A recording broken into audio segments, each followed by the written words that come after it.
The year 1212 remains etched in history as one of the most tragic and enigmatic periods of the medieval era, the dawn of the Children''s Crusade. It was a movement fueled by an unprecedented religious fervor, where thousands of young souls sought to achieve what kings and knights had failed to do. In the grand, echoing halls of Chartres Cathedral, the air was thick with the scent of incense and the weight of 1,000 prayers for a holy cause. But while the drums of war beat for the Crusaders, in the small villages, life was simple and peaceful, a stark contrast to the journey that lay ahead. The movement was not a single wave, but two distinct ripples starting in France and Germany, converging on a singular, impossible dream of reclaiming Jerusalem. This is the story of faith, betrayal, and the ultimate cost of innocence. This is the chronicle of the 1212 Children's Crusade. Our story begins in France with Stephen of Cloyes, a 12-year-old shepherd who claimed to have received a divine mandate directly from the heavens. Stephen's message was simple: the pure of heart would succeed where the sinful had failed. Even King Philip II took notice of this extraordinary child. As Stephen traveled, his following swelled to nearly 30,000 people. They saw in him a prophet, a miracle worker who could lead them to glory. They began their march through the French countryside, a column of thousands wearing the cross. Their voices joined in hymns that echoed through the valleys. By the time they reached Marseille, the heat of the Mediterranean sun met their weary faces. They waited for the sea to part, but the waters remained still. It was here that desperation met deception. Two merchants stepped forward, promising the children free passage to the Holy Land in the name of God. 7 ships set sail, but fate was cruel. A violent storm off Sardinia claimed 2 of the vessels, dragging hundreds of young lives into the abyss. The survivors fared no better. Instead of the holy city, they found themselves in the slave markets of Tunisia, betrayed by the very men who promised salvation. Meanwhile, in the German Rhineland, Nicholas of Cologne was stirring his own movement, promising that the sea would dry up beneath their feet. His followers faced a much harsher trek. To reach the sea, they had to cross the formidable Swiss Alps, a journey of staggering physical hardship. Of the thousands who began the journey, only a fraction reached Genoa. They were starving, exhausted, and broken by the high-altitude elements. When the sea failed to part at Genoa, the movement collapsed. Nicholas sought an audience with Pope Innocent III, hoping for a sign of support. The end was bitter. Nicholas's father, who had encouraged the quest, was arrested and executed by the grieving families of those who never returned. Historians today look back at these events with a critical eye, wondering how much of the children label was literal or a social classification. Some theories suggest it was an explosion of the pueri, the landless poor driven by economic hardship as much as religious devotion. This tragedy eventually transformed into legend, likely serving as the dark historical inspiration for the tale of the Pied Piper of Hamelin. The legacy of the Children's Crusade persists in our culture, a symbol of the innocents sacrificed to the grander designs of ideology and war. The cost was astronomical. Statistics of the dead and enslaved are displayed over the very earth where many of them finally rested. Even now, as modern historians examine these documents, the mystery of what truly drove these children remains a haunting question. As the sun sets over the Mediterranean today, we are reminded of the power of belief and the devastating consequences of its misguidance. We honor the memory of the innocent by remembering their story, ensuring that the shadows of 1212 are never forgotten. The Children's Crusade, a poignant lesson on the darkest outcomes of humanity's most innocent quests. The torn shroud is one of history's most puzzling artifacts, a mysterious cloth bearing the image of a crucified man. Dating to approximately 1260 to 1290, it has sparked intense debate among scientists, theologians, and historians for centuries. Modern science has attempted to unravel its secrets, with radiocarbon dating pointing to medieval origins. Yet controversy continues to rage, dividing believers from skeptics in one of history's most fascinating debates. This is the story of faith, science, and one of history's most controversial relics. The torn shroud, a cloth that challenges our understanding of history, art, and faith. What we know for certain is that this mysterious cloth has captivated humanity like few other artifacts. Let's journey back to medieval Europe and uncover the truth behind this enigmatic relic. The story begins not with Jesus Christ, but with a controversial discovery in 14th century France. The Turin Shroud represents the intersection of faith, science, and human ingenuity. Today, it resides in Turin, Italy, continuing to fascinate and divide those who encounter it. Our story begins in 1390, when Bishop Pierre d'Arcis wrote a memorandum accusing the shroud of being a forgery. The bishop claimed it was cunningly painted by an unnamed artist, not miraculously created. He wrote to Antipope Clement VII, denouncing the shroud as a fraud. But the Antipope allowed its display as a representation, not as Christ's actual burial cloth. In 1389, Bishop Henry de Poitiers had already prohibited veneration, citing its absence from scripture. The cloth was hidden for about 35 years, emerging again when political winds shifted. The first official accusation of forgery would echo through the centuries. Bishop d'Arcis claimed an artist had created the image, challenging its divine origins. This medieval controversy set the stage for centuries of debate and investigation. The conflict between faith and reason, between miracle and art, was born. The shroud's journey would continue, protected and persecuted in equal measure. The documented history begins in 1353 to 1357 with Geoffroy de Charny in Liry, France.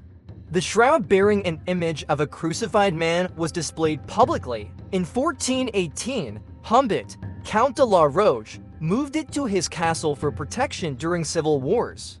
In 1453, Margaret de Charny deeded the shroud to the House of Savoy. It was stored in Chambéry, France, becoming a valuable family heirloom. The Duke of Savoy paid an annual fee to the Liry canons to drop ownership claims. By 1471, the shroud began traveling between European cities, including Turin, Vercelli, and Chambéry. The shroud was becoming increasingly famous as a religious relic. People traveled from across Europe to see this mysterious cloth. The House of Savoy was becoming increasingly protective of their precious possession. The political instability of medieval Europe threatened the shroud's safety. The transfer to Turin would mark a new chapter in its journey. In 1532, a devastating fire in Chambéry damaged the shroud. A drop of molten silver from the reliquary left a symmetrical mark on the cloth. Poor nuns attempted repairs with patches, some of which remain today. In 1540, Giulio Clovio's miniature painting provided a detailed representation of the shroud's image. In 1543, John Calvin criticized the shroud in his treatise on relics, questioning its biblical authenticity. In 1578, the House of Savoy moved the shroud to Turin Cathedral, where it remains today. The shroud was displayed in a chapel built by Guarino Guarini. Repairs were made to the shroud in 1868 by Clotilde of Savoy. The shroud was first photographed during a public exhibition in 1898. Each preservation attempt added to the shroud's complex history. The damage and repairs revealed clues about the shroud's age and origins. The physical condition of the shroud told its own story of survival and preservation. The modern scientific era began in 1988 with radiocarbon dating tests. A corner piece was removed for testing, sparking controversy that continues today. The C14 test dated the shroud to 1260 to 1390, suggesting a medieval origin. The announcement led to a frenzy of negative publicity describing the shroud as a forgery. Church officials were angered by claims that the dating proved it was a fake. Scientists defended the methodology while acknowledging potential limitations. Proponents argued contamination or methodological flaws in the dating process. Giulio Fanti's spectroscopy study suggested a much earlier date of 300 BC to 400 AD. The dating controversy remains unresolved, with competing scientific claims. The dating results shifted the debate from whether the shroud was ancient to how the image was created. Modern science attempted to unravel the image formation mystery. The image remained genuinely and stubbornly perplexing to researchers. Recent 3D analysis suggests the Turin Shroud's image was created using a bas-relief sculpture rather than contact with a real body. Brazilian digital graphics expert Cicero Moraes used modeling software to test different theories. When cloth was virtually draped over a 3D human model, it appeared warped and misshapen.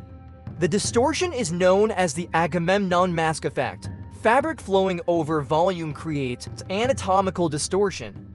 The imprint from a laurel-leaf sculpture closely matched the shape and dimensions of the Turin Shroud image. According to Moraes' hypothesis, heat or pigment was applied only to embossed areas of a shallow sculpture. This artistic approach aligns with medieval practices in Europe, where laurel-leaf depictions were common. The study suggests the shroud should be interpreted as a funerary object and masterwork of Christian art. While the evidence supports artistic creation, Moraes acknowledged it remains remotely possible the image came from a real body. Other theories include painting, natural chemical processes, and even energy release theories. The BBC found no consensus on any single theory, with most considered a triumph of ingenuity over plausibility. In 1997, a devastating fire, possibly arson, threatened the shroud in Turin Cathedral. Fireman Mario Trematore heroically saved it from the burning display case.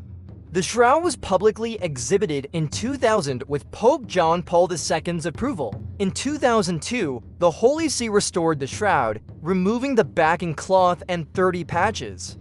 This allowed the reverse side to be photographed and scanned for the first time, revealing previously unseen details. In 2004, advanced imaging revealed a faint imprint of the figure's face and hands on the reverse side.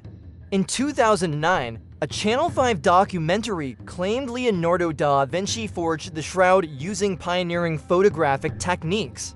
The documentary suggested Leonardo created the artifact using a sculpture of his own head, projecting his image onto the cloth. A recent study also stated that Leonardo da Vinci faked the Turin Shroud, using his own features as the model. The Daily Telegraph reported on this study, adding new evidence to the Leonardo hypothesis.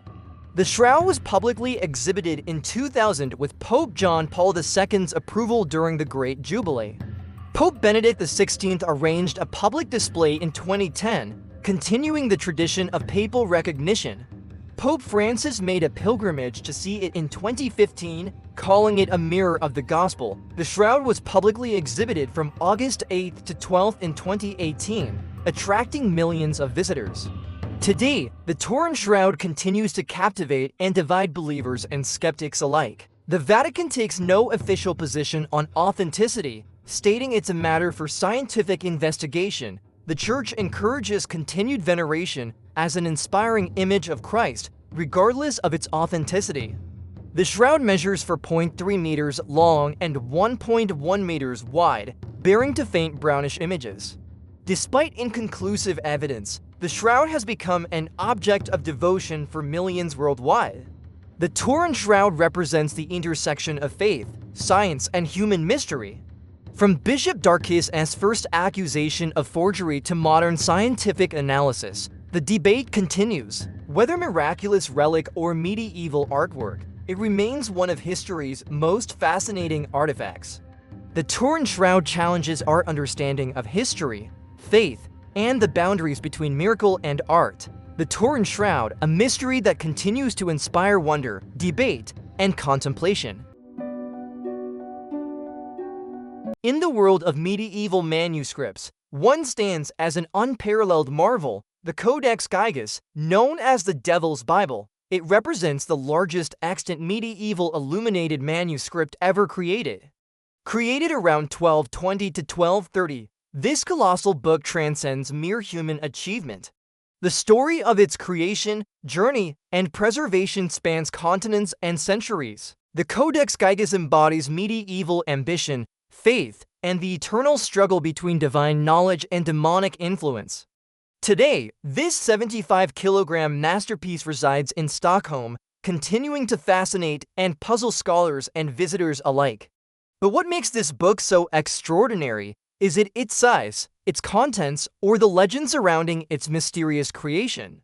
Let's journey back to 13th century Bohemia and uncover the truth behind this medieval marvel. The story begins not with a miracle, but with a desperate monk facing death. According to legend, the Codex Gigas was created by a Christian monk named Herman the Recluse. Herman lived in the Benedictine monastery of Podlazice near Kras in Bohemia. But Herman broke his monastic vows, a grave offense in medieval society. For this transgression, he was sentenced to be walled up alive, death by entombment. Yet Herman faced his fate with a desperate proposal. He promised to create, in one night, a book containing all human knowledge to glorify the monastery forever. As midnight approached and the work remained far from complete, he called upon the devil for help. Herman prayed to Lucifer, the devil, to help him finish the book in exchange for his soul. The legend claims the devil completed the manuscript, and Herman added the devil's picture as a tribute. This act immortalized the book as the devil's Bible for all time. But was this supernatural event, or merely a tale to explain an impossible feat? Historical evidence reveals a different story. Records in the Codex and in the year 1222, extensive handwriting analysis has verified that it was written by a single scribe, Herman the Recluse. However, contrary to the legend, it is estimated to have been completed over the span of 20 to 30 years, not one night. The physical scale of this undertaking is staggering. The manuscript is composed of 310 leaves of vellum measuring 92 centimeters in length. The vellum is claimed to be made from the skins of 160 donkeys, though it may also be calfskin. The Codex Gigas weighs 74.8 kilograms, about the weight of a full-grown man. Beyond its size and legend, the Codex Gigas contains an astonishing collection of knowledge. It contains a Latin translation of the Holy Bible, works by Flavius Josephus, and Isidore of Seville's medieval encyclopedia. Medical treatises, calendars, astrological charts, and even magic spells are included. The manuscript represents the pinnacle of medieval scholarship and knowledge. In 1594, it was taken into the personal collection of Holy Roman Emperor Rudolf II, who was fascinated by the occult. In 1648, Swedish soldiers took the codex as war booty during the 30 Years' War. On May 7, 1697, a devastating fire at the royal castle in Stockholm threatened the manuscript. Legend has it that the codex was saved by being thrown out of a window, injuring a bystander below. Today, the Codex Gigas is celebrated as a masterpiece of medieval scholarship and human determination. The Codex Gigas stands as a testament to human ambition, both divine and demonic. The legend may be fiction, but the achievement is real and extraordinary. The Devil's Bible, preserved for eternity.